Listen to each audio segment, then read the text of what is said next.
How to Master Executive Transitions Without Losing Yourself with Navid Nazemian.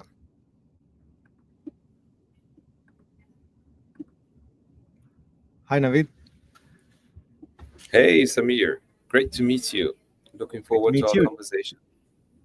Did I pronounce your last name correctly? I was just wondering Yeah, after I said it Nazemian. now. Nazemian. What does it mean? Nazemian comes from Nazm. Nazm means order, structure. Nazemian is someone who likes the order and keep structure and so on. Wow. Are you living more of Navid or more of Nazemian in your life?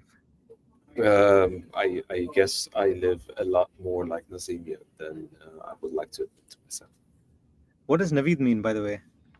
Navid means a positive news that you have long been waiting. Wow, killer combination.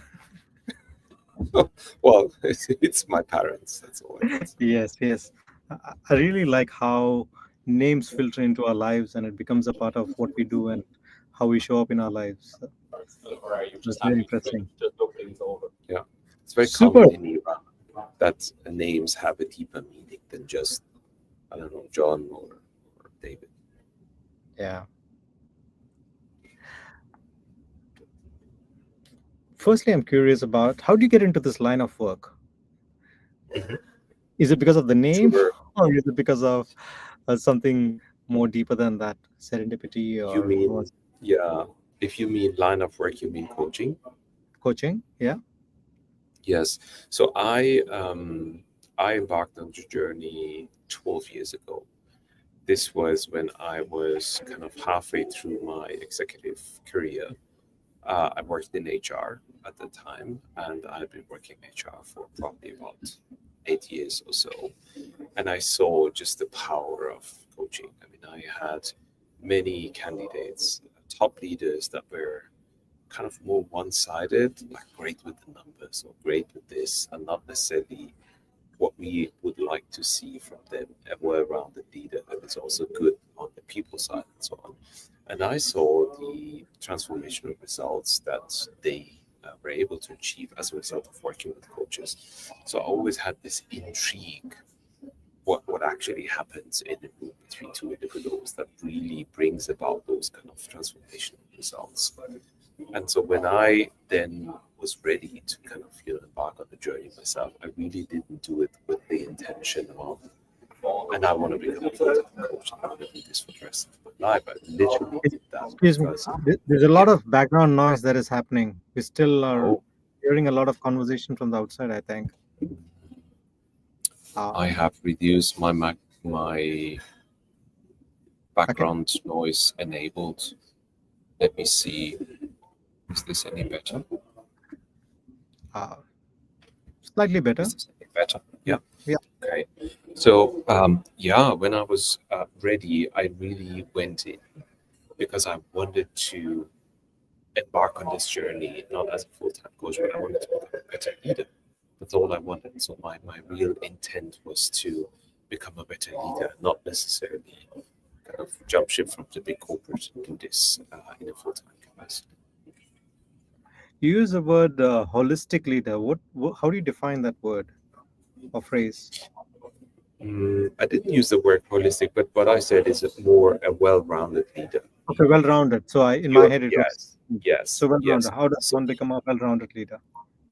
well, that means that certain leadership styles are appropriate with certain circumstances, and that you don't become a one-time leader.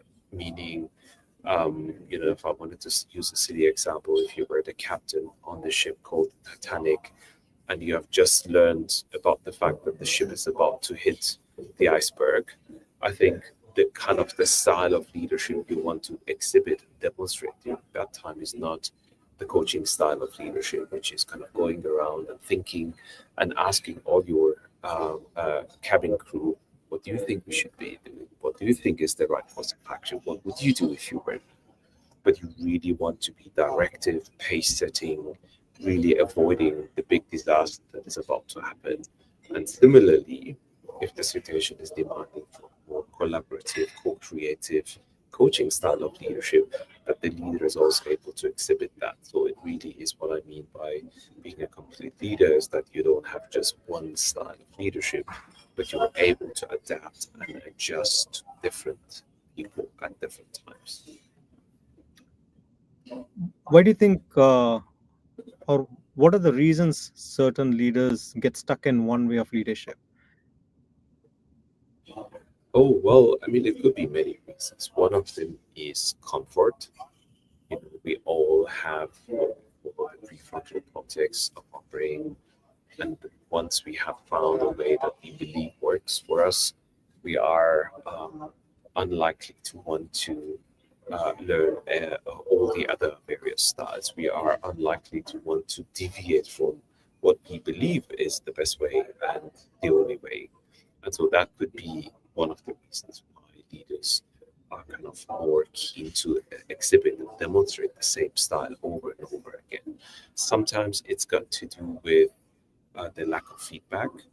So I Mm. always say, if you really want to learn more about your leadership, do a 360 and do not ask your direct report in the room, what do you think of my style? Because all you're going to hear back more likely is you're a wonderful leader, you're a great leader, you're a very effective leader. There is nothing that we could think of that you could do more of. But once you do a more 360 approach, this is where things and traits start to emerge, and maybe that's a better way how you can go about, living up to becoming more effective. Yeah. You use the word or phrase executive transitions. What does that mean to you? You've written a book around it. You speak about it largely. Is it just career progression? Is it transitioning from one role to another, or is it more than all of those? Yes. So the way I use the definition of the word is how McKinsey has defined it.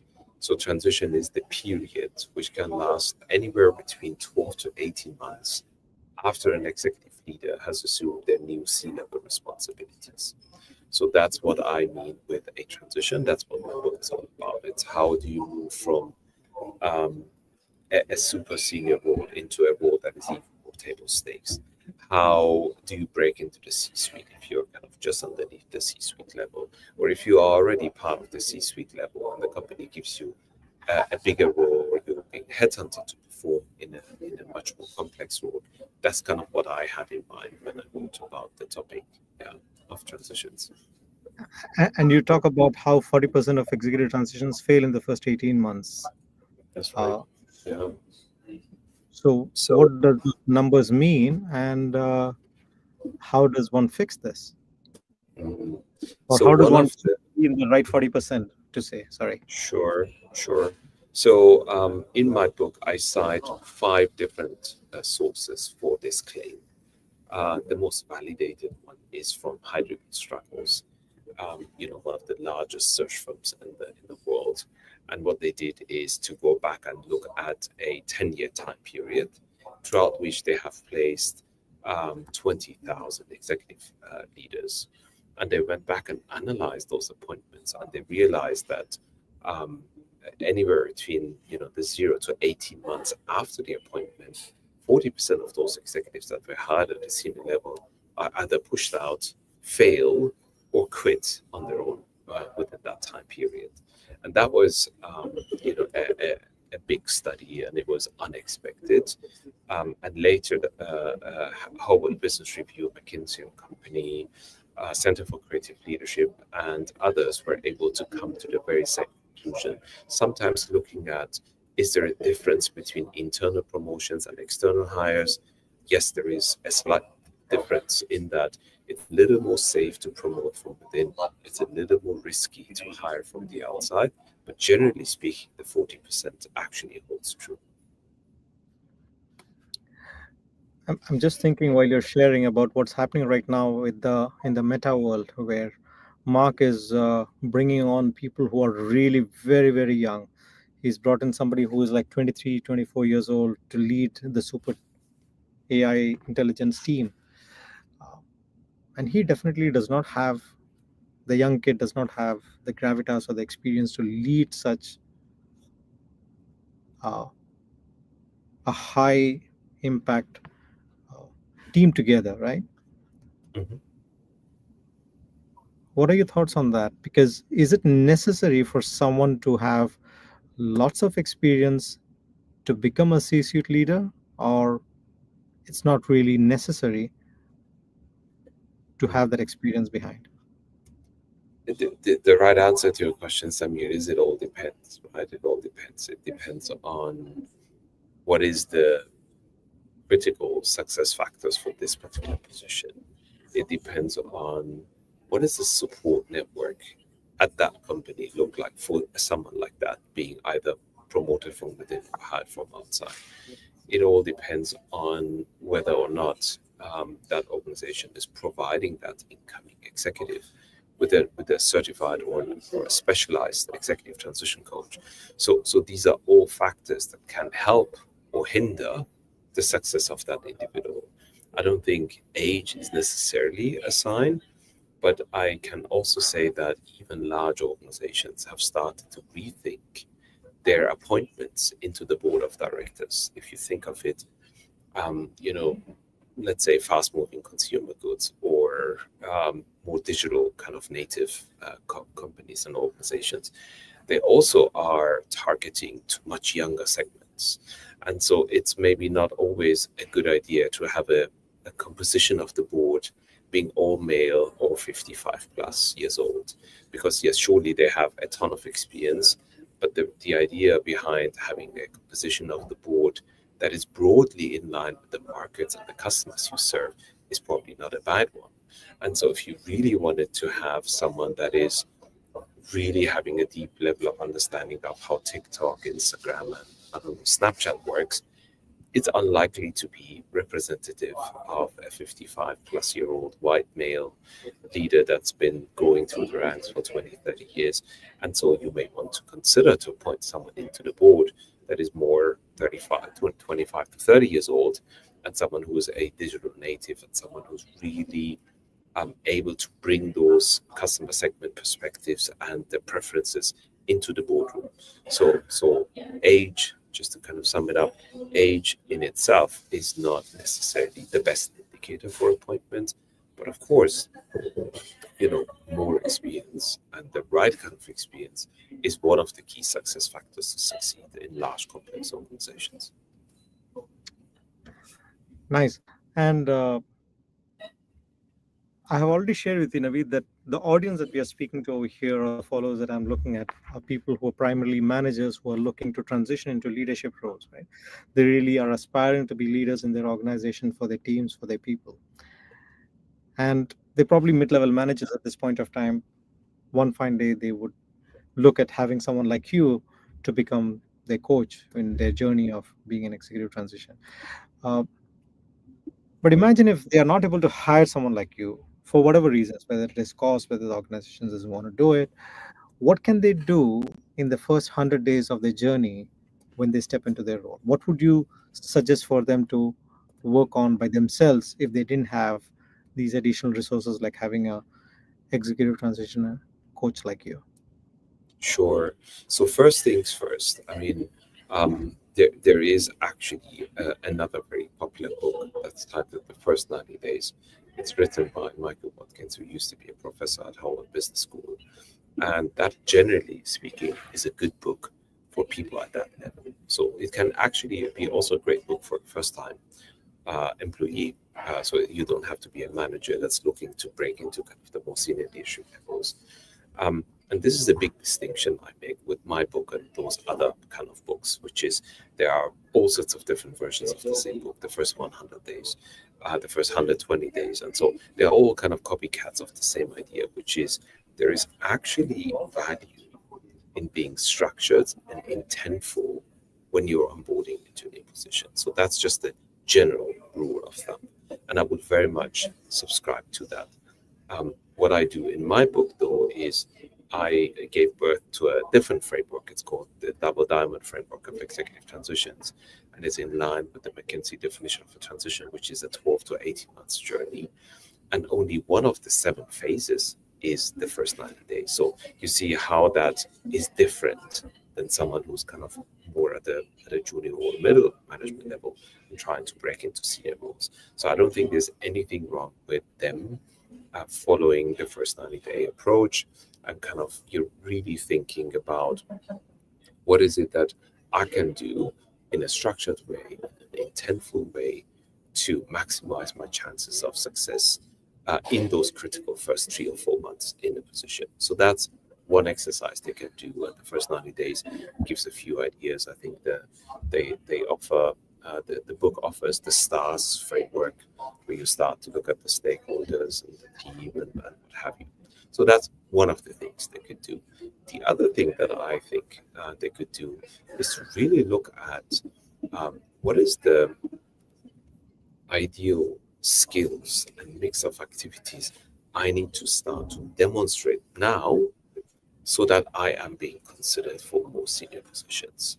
And so, again, depending on the position, depending on the function of working, and so on, the basic idea is that, and this is what we call a high potential network in HR. In some companies, we called it a top talent. It's all pointing to the same thing, which is if Samir was an employee in this department and I was the line manager making the promotion suggestion to the organization and the HR department, what do I need to see from Samir to have a degree of confidence to make that suggestion? And typically, what I would hope to see from you are the traits and the skills and the mix of activities that I would want to see from someone who's operating just a level higher than where you are right now at. So again, what I always suggest is, um, uh, observe how people one level higher than what your level is are demonstrating. Observe how they are conducting their conversations. Observe how they are adding value to the organization, and then find a way to start to show those. Now, it may not be 100% copy of what they're doing, but as soon as you start and exhibit traits and potential for doing bigger positions, this is when your chances of being actually promoted and being kind of, rewarded with a more senior position are also going to increase quite dramatically. And that's the other advice I have for you. From your observation in the first 12 to 18 months, what do you think most managers who don't have coaches are not doing? Mhm. So again, I think as a manager, I would be more concerned with the first 90 days than with the first 12 months. This is a big distinction. So your shelf life is typically much longer. And at the same time, your planning and wanting to make an impact is probably more short term focused than a senior executive. And so again, I would recommend to look at the 90 to 100, 120-day horizon at that level, not necessarily, have a headache around what you might want to do in months 9 and month 11 and so on, because that really is more, see, although you're more senior at the executive level, that also means that whatever you're going to introduce into the organization, whether it's a big transformation program or whatever it might be, will actually take more time. It will be more complex to deliver. It will require a high level of budget.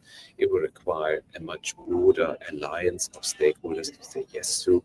And so that's why you have to worry a lot more about what do I want to achieve or what do I want to put in place during the first 12 to 18 months compared to if you're a manager and you're looking to kind of break into the senior management layers. um, I think that you should be much more concerned with your first 90, 100, 120-day impact. So they're going to be concerned about it because all you have is the present day, correct? So everyone is going to definitely be focused on what they can do today. But the question is coming more from how to mitigate uh, ineffective planning for the next 18 months. What is it that they can do where the first 100 days is in alignment with the next 18 months? Is there anything that you're observing people generally don't do? Or is it something like they don't set goals for the long term, they just try to survive the role and the position and everything. Let's Mm. assume they've gone past the 100 days. They've been able to create meaningful impact. They've Mhm. ticked all the boxes over there, and then they're cruising along, right? They're cruising along and they're uh, moving through the journey. What then is missing? Yeah. So I think generally good advice I would consider for someone in that situation is to really tune in to your peers if you do have your direct reports and to your line manager. These are the three most critical set of stakeholders beyond your onboarding phase that you must build great relationships with, that you must have a good re- idea and understanding. There's still a lot of background noise, and there's some comments which are coming as well regarding the noise in the background. I Uh, am so sorry. I have no other way to. I've yeah, already enabled the audio reduce microphone background noise. It may be this tool that is not quite playing ball. I have well, no idea how to. we can hear Let the me try. plates, and we can hear the plates and the people moving around and talking everything in the other side. That's why. Is this any Are better? you able This to, is the are you able to what close we. the door a little more tighter? Is it possible for you It's to? I am not. I'm in a pod, but there is no door to close. Ah, I'm there's so no sorry. door. Okay, Yeah. okay, okay. All right, we'll just have to manage. Right. Okay. Let me just try to sit a little more in the corner. I hope that this is going to be a little better. Thank you, Richard Turner, for letting us know. Uh, Sorry for the inconvenience, but yeah, that's what it is. I do believe Richard is speaking about the other people going on mute, other than the Yeah, speakers. but That's there's nobody else. There's nobody else who okay. is Okay, part of this. right, right. Go ahead. Yeah, Okay, better. okay. So what I was trying to say is that the individual is well advised to focus a lot more on these set of stakeholders and work with them and through them, rather than being the only person that's running around and trying to make things happen. And again, when I mean alignment with your line manager is hopefully the individual has a good idea around what is it that my line manager wants me to deliver on this year that I must deliver on. As in, I have a set of objectives, I may have 10 or 12 items to deliver on. But what are the 2 to 3 non negotiables that I must get right? And so for that, the individual must have close conversations with the line manager. They must have an idea around what are some of the things I want to enable for them. And so that is just one example as to how they can improve their mission success percentage point compared to just, as you said, coasting along and kind of going with the flow and trying to do the various things that they are asked to do and deliver. You worked with some very senior executives across the world, right? You travel around. Uh, what's the biggest blind spot that most successful leaders carry into their new role when they move? Mm, mm. So I think it's a very catchy title of a fellow coach. His name is Dr. Marshall Goldsmith, and he has written this very popular book that says, "What got you here won't get you there." And I think that's kind of the number one blind spot or the number one um, advice I can give to anyone, which is how can you make sure that whatever served you up until this point and whatever was the actual reason for why you got promoted in the first place may or may not be enough for you to succeed into the next level position. And that's kind of my general advice for anyone, but specifically at the senior level, because sometimes there is this inherent belief that because I got appointed into the GM position or into this chief executive officer position, I must have everything I need and I got it all together. And look at me, how competent I am, which is why I was promoted in the first place into this critical position. It really has ripple effects into the organization. If the leader starts to kind of shut down all these, um, data points that are coming in and only interested in what I call take out the playbook and start to act upon that one, I think that would be my number one observation as to what sometimes can get in the way with top executives. Um, yeah, kind of thinking that they got everything they need and not really being curious and demonstrating what is often referred to as a growth mindset. Those moments. Do you agree with the distinction that managers are more process or task oriented? Oh, he's gone out. So just wait for him. I think he's got some network issues. So if you guys listening over here, if anyone over here have any questions, feel free to drop in. Yes, Navid is back here. Sorry, I just dropped off. You were asking me a question? Do you believe the distinction? And then Yeah. So do you believe in the distinction that managers are task oriented or process oriented and leaders are people oriented? I think that can be a helpful analogy, but then it all depends, right? I give you an example how a manager must be super people oriented. You know, if you think of someone leading a large team in a call center environment, right? And it's not unusual that you have only 2 to 3 years of work experience, and despite that, you're leading a team of 20 in a call center operation. Of course, process is important. Of course, tasks are important. But really, what is probably the most important is how you're able to show up as a leader and lead the large team that is reporting to you. So it's not an automatic thing. Yeah. So you to be people focused means to be people focused, correct? So my question is, especially in the Middle East, especially in this region, I feel, correct me if I'm wrong, we're more focused on operations. We're more focused on getting things done very quickly. And the pressure is to deliver very quickly results and metrics and numbers and sales and all of those things. And if not this guy, we'll get another guy. We don't care about the people so much. We care more about the results because time is short.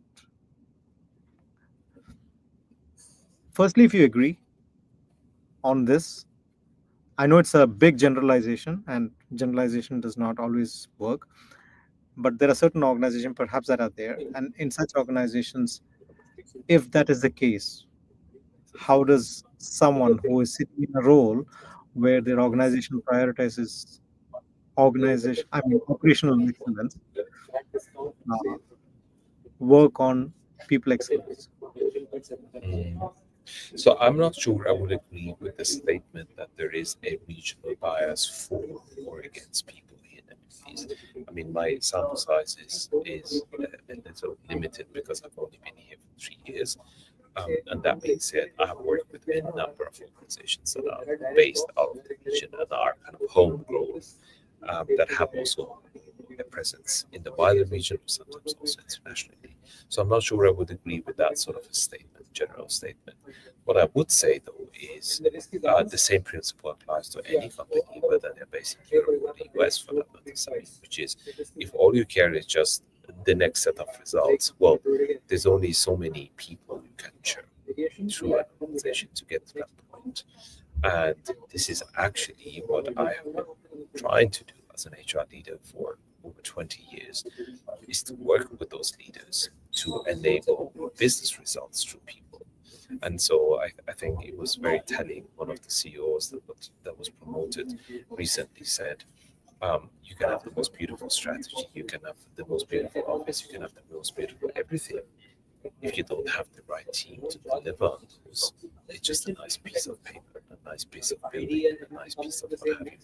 But and it really comes back at it may be a very simple analogy, but it really comes back to that's how you achieve greater things. I mean, if you look at the Microsoft of this world, if you look at the Apples, they would not be able to achieve anything if they did not have the right teams and the right leadership in those organizations, getting results from people.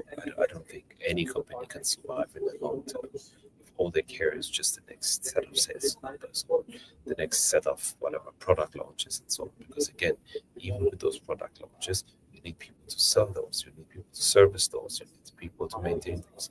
And so I think the people component is an undeniable component to success of any organization, whether they're based in the Middle East or not.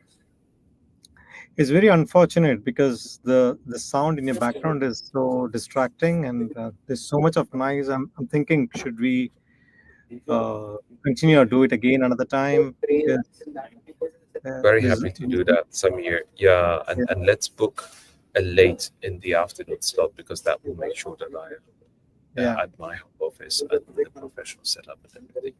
yeah, yeah. I think even we're not doing justice to the listener also, who must be feeling a lot of struggle. Even I'm struggling, so I'm sure everyone is struggling who is listening to this because of all the noise and the people in the background. So I still have a lot of questions to ask and a lot of learnings to learn from you, but uh, let's do this one more time. Is that okay with you? Sure. Yeah, absolutely. Very happy to do that. All right. Then thank you so much. You're supposed to have for another half an hour, but I think let's not uh, create this difficulty for the audience because Sure, sure. there's so much value to speak out of this, right? Happy to do that. Thank you, Navid. All right. All the best. Take care. Bye bye. Take care. Bye. Bye.